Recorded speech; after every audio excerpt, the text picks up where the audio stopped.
Setsima TV, l'actualité en temps réel dans la spontanéité et la rigueur. Setsima TV, xibaar yu wér te wóor.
léegi bugguma bàkk xam nga lu ma bëgg lii dama bëgg bu ñu jógee fii mu nekk vidéo yoo xam ne ci foire bi mooy vidéo yi nga xam ne moo gën a viral su ne xoolal su ma nee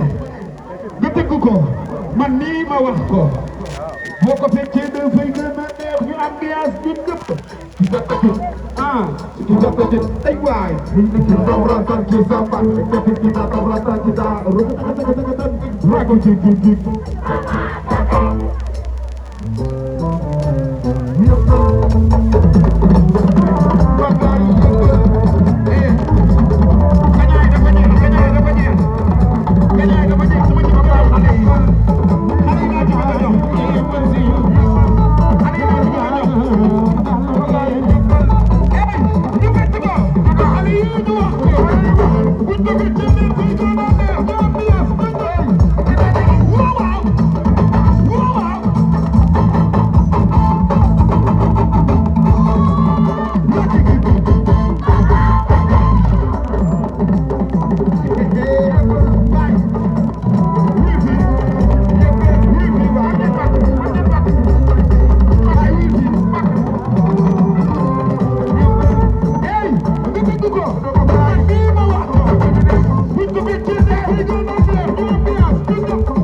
bu dee ñaari junni yi nga gis nag loolu la desee na dem ngay dem tànk rek teg ko ci taa bi ah dama daa bëgg a wattu teg ko ci taa bi dégg nga daa bëgg a wattu waaw daa bëgg a wattu moo doon ñu déglu ko def man lii ma wax soo ko fekkee day fay gër naa neex ñu ambiance ñu ñëpp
Setsima TV, l'actualité en temps réel dans la spontanéité et la rigueur. Setsima TV, xibaar yu wér te wóor.